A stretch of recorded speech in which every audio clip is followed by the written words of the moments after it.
A ver, imaginen esto. Realizar una cirugía a corazón abierto. El margen de error es literalmente nulo, ¿verdad? Cero, totalmente cero. Exacto. Pero ahora imaginen hacer esa misma cirugía a corazón abierto, pero el paciente está corriendo un maratón. ¡Qué locura de imagen! Sí, y en lugar de un corazón humano, resulta que de lo que estamos hablando es del motor central de una aeronave de combate. Un caza de última generación, además, operando en espacio aéreo hostil. O digamos, el núcleo de un sistema financiero global, de esos que procesan miles de millones de transacciones por segundo. Así es, o sea, actualizar el software o cambiar una pieza en esos escenarios no es como reiniciar el celular cuando se traba una aplicación. No, para nada. Un código mal ubicado ahí no hace que la pantalla se congele. Claro, provoca un colapso financiero masivo o hace que un activo militar de miles de millones de dólares simplemente caiga del cielo. Y por eso es que hoy tenemos un material tan fascinante sobre la mesa. Sí, hoy vamos a desempacar unos extractos verdaderamente restringidos. Hablamos del reporte de auditoría de sistemas sobre el control de cambios bajo la metodología TCTD. Que por sus siglas en inglés significa Directiva Técnica de Cumplimiento en el Tiempo. Exactamente. Y a ver, el objetivo de esta inversión profunda no es leer un manual aburrido de procesos de tecnología, para nada. Lo que queremos descubrir es cómo los ingenieros logran este milagro técnico sin derrumbar la economía ni comprometer la seguridad física. Porque, y esto es vital, este nivel extremo de rigor es la única línea de defensa que nos separa del desastre total. Totalmente. Pero antes de meternos de lleno, creo que hay que aclarar algo. Esta metodología, el TCTD, no es simple burocracia, ¿verdad? Qué bueno que lo mencionas. Para enmarcar esta conversación correctamente, hay que quitarse de la cabeza la idea de que esto es papeleo corporativo, o casillas que alguien marca por pura obligación. Ajá. Es muchísimo más profundo. Es el puente absoluto que vincula la ingeniería de software más abstracta con la integridad de activos físicos reales. O sea, une el código invisible con la máquina de titanio. Así es. Y en los documentos que analizamos hoy, vemos cómo esta directiva opera dentro del ALICE. El Autonomic Logistics Information System. Correcto. Para quienes nos escuchan y no lo conocen, ALICE es básicamente el cerebro logístico detrás de las aeronaves avanzadas. Entonces un TCTD ahí no es una sugerencia de mantenimiento. No es un, oye, cuando tengas tiempo revisa el motor. Nada de eso. Es una directiva electrónica imperativa. Una orden algorítmica inquebrantable que dicta cómo, cuándo y bajo qué circunstancias exactas se puede tocar ese vehículo. ¡Wow! Lo cual nos lleva directo al origen del caos, diría yo. Porque antes de que veamos humo saliendo de una turbina o números rojos en Wall Street... Alguien tuvo que tomar una decisión. Exacto. Hubo una etapa de decisión. Alguien en una oficina dijo, vamos a cambiar esto. Y ahí es donde el reporte señala un punto ciego masivo. Sí, una brecha aterradora entre la tarea y el código. A ver, desempácame un poco esa desconexión. Es un problema clásico. A nivel gerencial, alguien aprueba un cambio basado en una necesidad urgente. Digamos, quieren que el sistema haga algo nuevo. Esa sería la tarea, ¿no? Lo que el humano quiere hacer. Exacto. Pero la persona que da la orden rara vez comprende el impacto en cascada que ese cambio va a tener en la arquitectura de datos que vendría siendo el código. Es como pensar en una remodelación de una casa. A ver. Es como pedirle a un contratista que derribe una pared en medio de la sala porque quieres un concepto de espacio abierto. Esa es la tarea. Suena súper bien en papel. Sí, claro. Muy moderno todo. Pero si el contratista agarra el mazo y empieza a golpear sin consultar primero los planos estructurales. O sea, sin mirar el código. Exactamente. Y resulta que esa pared era un muro de carga central. Pues toda la casa de 2 pisos se te derrumba sobre la cabeza. Es una analogía perfecta. Si no evalúas cómo fluyen los datos antes de cambiar algo, el sistema colapsa. Entonces, si los humanos somos tan dados a dar mazazos a ciegas, ¿cómo entra el TCTD a solucionar este punto ciego? Aquí es donde la auditoría revela algo interesantísimo. La adopción de una infraestructura llamada GCTS, o Git Enabled Change and Transport System. Ok, vamos por partes. Sí, y para entenderlo hay que mirar a entornos corporativos gigantescos, como SAP, que manejan la logística global. Históricamente, el código de estos sistemas se gestionaba en silos. Era súper difícil rastrear quién cambiaba qué cosa. Ajá. Pero con GCTS han movido todo ese control de versiones a repositorios Git externos. A ver, frena ahí un segundo. ¿Git? ¿En SAP? ¿Sí? Ujú. O sea, empezamos esta inversión profunda hablando de aviones de combate en zonas de guerra. Y de repente me estás hablando del software corporativo que usan las multinacionales para sus inventarios. Me parece un salto gigante. Lo sé, parece una mezcla extraña, pero ahí está la magia de la logística moderna. El avión de combate no despega si la cadena de suministro global no funciona. Ah, claro. Cada pieza de titanio, cada sensor, todo se gestiona en estos sistemas empresariales inmensos. Si el software falla, el avión se queda en tierra porque no sabe si tiene repuestos legítimos. ¡Wow! Tiene todo el sentido. Por eso, usan Git. Y el mecanismo es una locura. Cada vez que un ingeniero hace un commit, es decir, intenta guardar un cambio en el código, el sistema no lo aplica directamente. No pasa derecho. No. Dispara automáticamente una serie de canalizaciones o pipelines en una herramienta que se llama Jenkins. Todo este ecosistema de validación se conoce como Project Piper. Project Piper. O sea, entiendo el mecanismo. Es como una pista de obstáculos, invisible. Alguien intenta meter un código nuevo y Jenkins le dice: un segundo, antes de tocar los servidores reales, vas a tener que pasar por este laberinto. Exactamente eso. Y el primer obstáculo de ese laberinto es el ABAP Test Cockpit, o ATC. Ajá. Es un sistema que hace pruebas unitarias exhaustivas. Ahí es donde evalúan si tu mazazo a la pared va a tirar la casa. Claro, prueban el muro de carga virtual. Sí, y si el ATC detecta la más mínima anomalía, una sola línea de código dudosa dispara algo vital, el JIT rollback. Ah, el rollback. He escuchado a desarrolladores hablar de eso como un botón de pánico. Como cuando borras un archivo y le das deshacer a toda velocidad. Sí, pero esa es una idea muy equivocada a este nivel. No es un botón que alguien presiona sudando frío. Entonces, ¿qué es? Funciona más bien como un asiento eyector automatizado para el código malo. Me encanta esa imagen. En milisegundos, antes de que el código defectuoso llegue a los entornos de prueba, Jenkins lo expulsa y revierte todo al estado prístino anterior. Y esto evita lo que llaman deuda técnica. La famosa deuda técnica.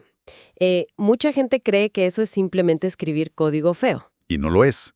Es más bien como, digamos, poner un engranaje ligeramente deformado en un reloj suizo. Hoy funciona, la manecilla se mueve, pero tú sabes perfectamente que en 3 años la fricción va a hacer que el reloj estalle en pedazos. Es exactamente eso.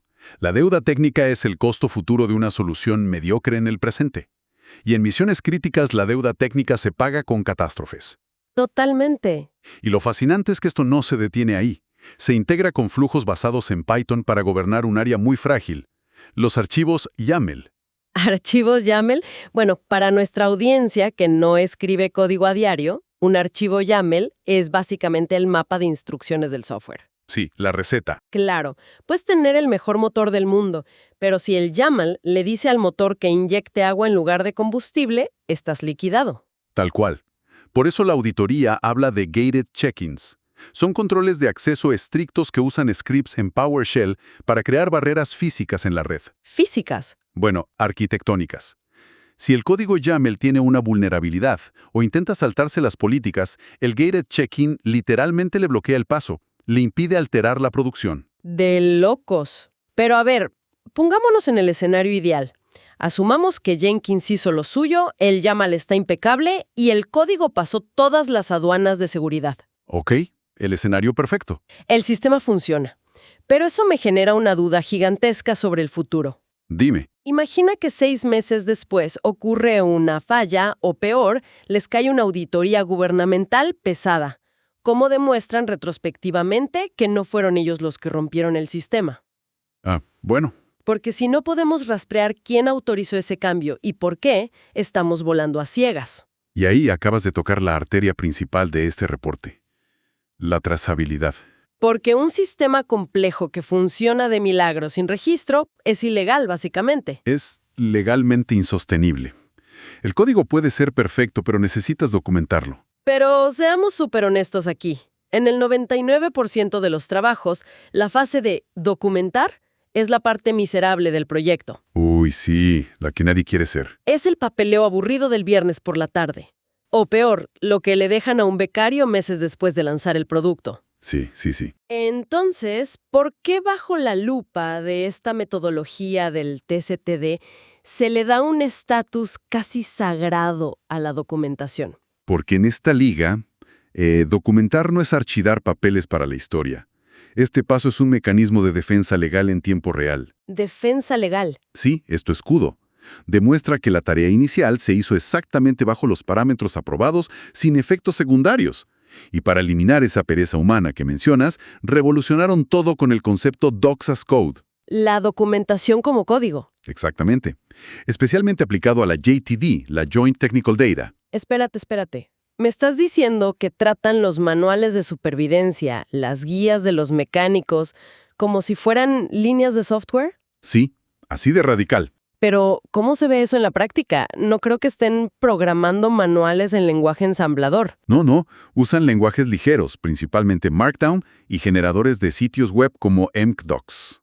Ah, ya. Pero la verdadera revolución es el proceso de aprobación. Mira esto, si un ingeniero descubre que hay que ajustar la presión de un tren de aterrizaje, no abre Word ni manda un PDF por correo. ¡Qué alivio! Lo que hace es ir a GitHub y crear un pull request. O sea, levanta la mano en la plataforma donde vive el código y dice, oigan, escribí una nueva regla, necesito que la revisen. Correcto. Y ese pull request obliga a una revisión de pares. Otros expertos deben debatir si esa presión es la correcta. Si hay consenso, lo aprueban. Y me imagino que ahí entra la automatización. Exacto. Herramientas como GitHub Actions toman ese texto, lo compilan automáticamente y lo despliegan a las pantallas de los mecánicos en todo el mundo. En segundos. ¡En segundos! ¡Wow! Se elimina la latencia. Nadie en un portaaviones está intentando reparar un caza con un manual viejo porque a alguien en una oficina se le olvidó enviar un correo. Eso es aplicarle la velocidad extrema de Silicon Valley a la doctrina militar. Es brutal. Es el futuro operando hoy. Pero a pesar de toda esta agilidad con GitHub y Python, yo estoy segura de que las reglas de qué se puede cambiar no nacieron ayer con el Internet. Estás en lo cierto. De hecho, el reporte hace un énfasis enorme en validar todo contra un estándar fundacional, el NIST SP 500-161. Ajá. Y lo curioso aquí es que este marco de control de configuración fue establecido por una pionera, Wilma Osborne, Ok. en 1989. ¿Qué? ¿89? ¿Sí? O sea, muchísimo antes de la nube, antes de GitHub, esta mujer ya estaba sentando las bases para auditar casos furtivos del futuro. Porque los principios de la trazabilidad son atemporales. El estándar exige un control supergranular. Hoy lo aplican rastreando cada tornillo físico con algo llamado LCN, el Line Component Number. Que es como la matrícula del hardware. Exacto, inalterable. Pero para el software que es intangible, usan el EEL, el Electronic Equipment Log. Ya veo. El hardware tiene una placa de metal y el software tiene su pasaporte digital. Y no puedes mover ni un milímetro de ninguno sin dejar un rastro. Cualquier alteración exige un Action Request, una AR, y pasa por un comité súper estricto, el Configuration Control Board. Todo esto del código y los comités suena a prueba de balas, la verdad. Sí, en teoría. Pero ahí está el tema. Al final del día son seres humanos los que abren las cajas de repuestos en el hangar. Y aquí es donde se pone realmente interesante la inversión de hoy. Sí, el factor humano. Contables como el de Enron en Estados Unidos. ¿Qué hace una ley antifraude corporativa regulando a mecánicos de aviación? ¿Por qué a este nivel una sola pieza de aleación avanzada cuesta tanto o más que una mansión? ¡Madre El mía! Global Spares Pool, el inventario global de repuestos, vale miles de millones. Entonces, la segregación de funciones asegura que el poder esté dividido. Para evitar tentaciones. Totalmente. Quien autoriza la compra de la pieza no puede ser la misma persona que la recibe físicamente. Ajá. Y definitivamente no puede ser el que ingresa al registro en la base de datos. Necesitas 3 humanos distintos. Así, encubrir un robo o un error catastrófico es casi imposible. Claro, eso funciona de maravilla en una base gigante con 1000 empleados. Sí, Pero, ¿qué pasa si estás en lo que llaman una locación austera? Imagina un destacamento pequeñito en una isla remota. Tienes 3 mecánicos que no han dormido y un oficial. No puedes dividir los roles matemáticamente. y el sistema TCTD es demasiado resiliente para ignorar eso. ¿Así? ¿Qué hacen ahí? Cuando la segregación estricta es físicamente imposible, exigen controles compensatorios. A ver, explícame eso. Si el algoritmo detecta que la misma persona ordenó y recibió una turbina clave, emite alertas automáticas de inmediato. ¿Se encienden las alarmas? Exacto. Y esto fuerza una revisión manual del oficial de mantenimiento. Además, implementan rotaciones aleatorias de turnos. Saben que el riesgo de fraude o error sube, pero se aseguran de que nadie opere en las sombras mucho tiempo. Adelante, dispárame. He escuchado canalizaciones de Jenkins, comités de configuración, revisiones en GitHub, controles compensatorios. Suena a mucha burocracia, ¿no? Sí, si yo necesito que mi servidor financiero procese pagos ya o que un avión despegue mañana, esto suena a un cuello de botella infernal. ¿No estamos sacrificando eficiencia por tanta rigurosidad? Es súper natural pensarlo. Muchos lo creen. Pero la auditoría destruye ese mito con datos duros. ¿En serio? ¿Sí? Validar todo en las fases de prueba y documentación evita que un error minúsculo paralice la flota global por meses. Te ahorra el desastre, claro. Pero el verdadero secreto de su velocidad es algo llamado Touchless Change Management, gestión de cambios sin contacto. A ver. Cambios sin contacto humano. ¿Cómo apruebas algo importante sin una firma humana? A través de hiperintegración. Han conectado plataformas como ServiceNow o Jira directamente con GitHub. Ajá. Si un ingeniero propone un cambio que el algoritmo clasifica como de bajo riesgo y pasa todas las pruebas automatizadas de Jenkins sin lanzar ni una sola alerta, ¿Qué pasa? ServiceNow actúa como el gerente, aprueba el cambio, lo documenta y lo despliega. Autónomamente, ser humanos. ¡Wow! O sea, la burocracia humana se guarda solo para los riesgos críticos. Exactamente. Eso les devuelve una velocidad inmensa. Eso cambia por completo las reglas del juego. Y leyendo el reporte, veo que esta automatización no vive solo en pantallas, tiene un impacto muy físico. Hablan de dos sistemas, el AFRS y el AIHM. Ayúdame con esta sopa de letras porque suena a ciencia ficción. Es fascinante. Imagina que los sensores de un caza furtivo son como su sistema nervioso. Ok, el avión siente. Ese es el IIHM, el que gestiona su salud. Si en pleno vuelo una turbina vibra 2 milímetros fuera de su parámetro, ese sistema nervioso siente el dolor Madre mía. y manda una señal de fallo, un código FID, directo al cerebro, que es el AFRS, el sistema de resolución de anomalías. Ok, el avión siente el dolor, le avisa a su cerebro. ¿Y qué hace el cerebro? Le prende una lucecita al piloto. Va mucho más allá. El cerebro del avión se comunica solo con la base de datos logística en tierra, el CMMS. Mientras sigue volando. Sí, y abre una orden de trabajo automática. Para cuando el piloto aterriza y apaga el motor, el repuesto exacto ya viene en camino desde el almacén hacia la pista. ¡Qué locura de eficiencia! Y ojo, ese activo no puede volver a volar hasta que un humano certifique que pasó las pruebas de seguro para el vuelo. O sea, el activo se diagnostica y se receta su propia medicina antes de aterrizar. Así es. Y asumo que, considerando lo que cuesta este equipo, los mecánicos no pueden simplemente dejar la reparación para el mes que viene. No, el tiempo aquí es implacable. Hay una instrucción súper estricta, la Comnavaber for Inst. ¡Qué nombrecito! Sí, se enfoca en el material de baja observabilidad. La pintura furtiva que absorbe el radar. Esa misma. El reloj empieza a correr en el segundo que el material llega a la base. Tienen exactamente 35 días calendario para reparar ese recubrimiento. 35 días. ¿Y si al día 36 no terminaron de pintar el avión? El algoritmo no tiene piedad. Le clava automáticamente el código Z. Código Z. Suena a sentencia final. Significa incapacidad de misión, anclado en tierra. Y no solo es el tiempo, monitorean el desgaste con el MMU, el margen de mantenimiento utilizado. Si el daño supera el 99% de tolerancia, el sistema lo declara no apto para volar. Entiendo. Es una manera muy fría y calculadora de evitar degradaciones peligrosas. Así previenen que un comandante presionado diga, bueno, el radar enemigo nos ve un poco hoy, pero vuelen de todos modos. Se elimina el sesgo optimista humano por completo. El algoritmo le quita las llaves del jet al comandante. Y para que un inspector humano pueda siquiera medir esa pintura usando su escáner, la auditoría dice que necesitan autorizaciones SAP o SAR, ¿no? Sí, programas de acceso especial, la crema innata de la seguridad. Pero, a ver, ¿por qué exigen un nivel de secreto de estado solo para escanear un poco de pintura externa? Porque no es simple pintura, Es un material que dicta el equilibrio de poderes globales. Los datos de diagnóstico de ese recubrimiento le dirían a un adversario la frecuencia exacta de radar que necesita para derribar el caza. ¡Wow!